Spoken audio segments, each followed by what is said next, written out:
Sebelumnya, Assalamualaikum warahmatullahi wabarakatuh. Perkenalkan, nama saya Lisa Yantian Said. Saya di sini sebagai moderator. Yang pertama-tama, marilah kita panjatkan puja-puji syukur kita kepada Nabi Allah SAW yang telah memberikan nikmat kesehatan dan nikmat kesempatan sehingga kita bisa membuat tugas video ini.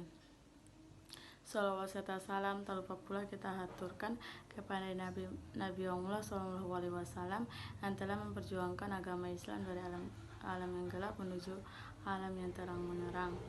Nah, di sini saya akan membacakan susunan acara kita. Yang pertama itu pembukaan, yang kedua itu penyampaian materi atau tanggapan dari kelompok kami, yang ketiga adalah penutup.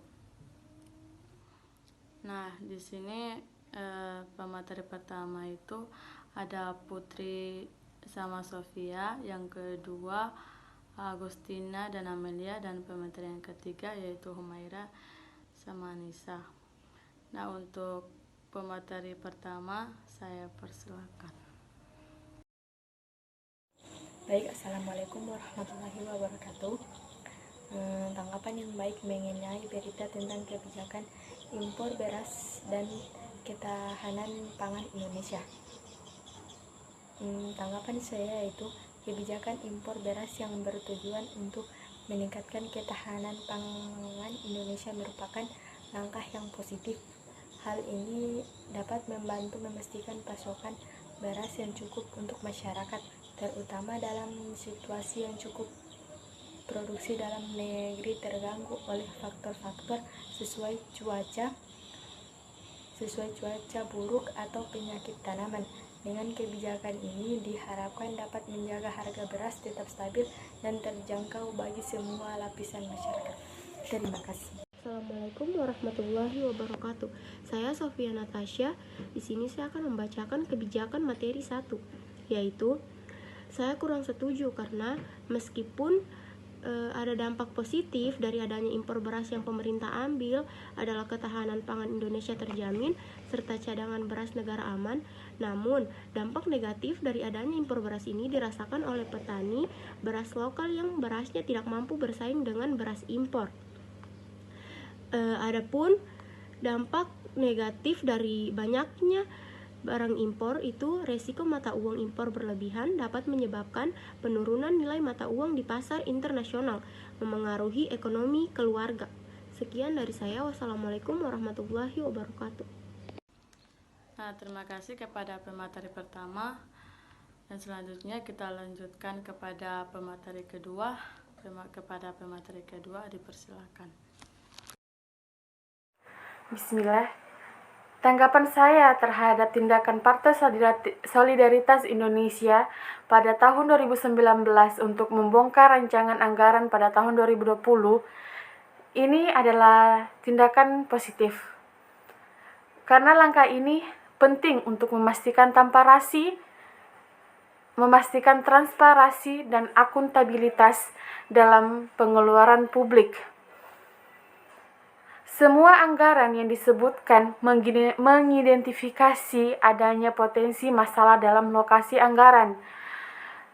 Transparansi seperti ini membentuk dan mencegah pemborosan dan penyalahgunaan dana publik.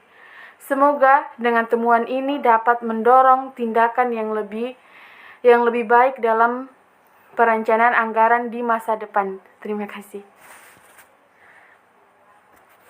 Bismillah, tanggapan saya mengenai kasus lem Aibon dengan anggaran senilai 82 miliar tahun 2019.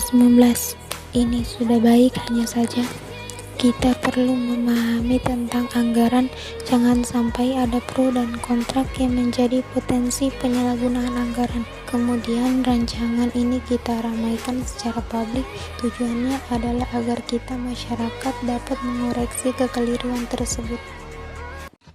Terima kasih kepada pemateri kedua, dan selanjutnya kita lanjutkan kepada pemateri ketiga. Kepada pemateri ketiga dipersilakan. Baik, saya Humairah dari kelompok 5. Di sini saya akan memberikan sedikit kesimpulan tentang suasana layanan BPJS Kesehatan usai Presiden Joko Widodo menaikkan iuran 100%. Kenaikan ini umumnya menjadi perdebatan yang hangat. Beberapa orang merasa khawatir tentang dampak kenaikan iuran terhadap akses layanan kesehatan. Sementara yang lainnya melihatnya sebagai hal penting untuk menjaga keberlanjutan program. Hal ini telah menimbulkan beragam pendapat di masyarakat.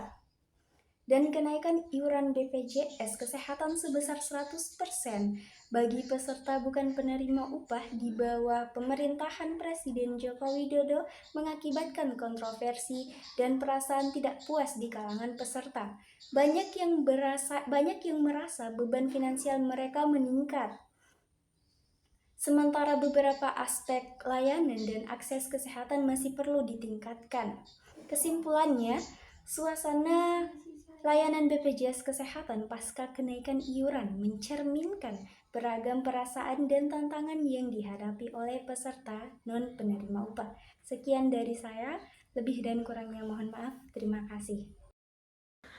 Assalamualaikum warahmatullahi wabarakatuh. Perkenalkan, nama saya Anissa Angelina dari kelompok 5 PSC 1. Di sini saya akan menanggapi kebijakan 3, yaitu kebijakan Bapak Presiden Jokowi resmi menaikkan tarif BPJS sebesar 100%. Kenaikan iuran itu berlaku bagi peserta bukan penerima upah atau PBPU dan peserta bukan pekerja. Saya agak kurang setuju dengan kebijakan Bapak Jokowi tersebut karena dapat memiliki dampak yang signifikan, tergantung pada situasi ekonomi dan kebutuhan masing-masing peserta. Nah, ada beberapa dampak yang mungkin terjadi adalah yang pertama, beban keuangan. Kenaikan iuran sebesar 100% dapat meningkatkan beban keuangan peserta PBPU dan peserta bukan pekerja, terutama jika mereka memiliki pendapatan terbatas. Hal ini dapat mengurangi ketersediaan dana untuk kebutuhan sehari-hari atau tabungan jangka panjang. Yang kedua, akses pelayanan kesehatan. Dampaknya bisa bervariasi. Ada kemungkinan bahwa beberapa peserta mungkin mengurangi penggunaan layanan kesehatan karena biaya yang lebih tinggi yang bisa mempengaruhi kesehatan mereka. Kemudian yang ketiga, penyesuaian anggaran. Peserta mungkin harus menyesuaikan anggaran mereka untuk mengakomodasi kenaikan iuran yang bisa berarti memangkas pengeluaran lain untuk mendapatkan pendapatan tambahan. Kemudian yang keempat, rendahnya kepatuhan. Kenaikan iuran yang signifikan juga bisa memicu rendahnya tingkat kepatuhan pembayaran iuran BPJS dengan beberapa peserta memilih untuk tidak membayar atau memutuskan keanggotaannya. Kemudian yang kelima, dampak sosial. Kenaikan iuran BPJS bisa memicu protes dan kritik dari masyarakat, terutama jika dianggap sebagai beban yang tidak wajar. Hal ini bisa menjadi isu sosial yang perlu diperhatikan oleh pemerintah. Sekian tanggapan dari saya. Saya akhiri dengan mengucapkan wassalamualaikum warahmatullahi wabarakatuh. Nah, sekian dari kelompok kami. Bila ada salah kata atau tanggapan, kami mohon maaf. Wabillahi taufiq wal hidayah. Wassalamualaikum warahmatullahi wabarakatuh.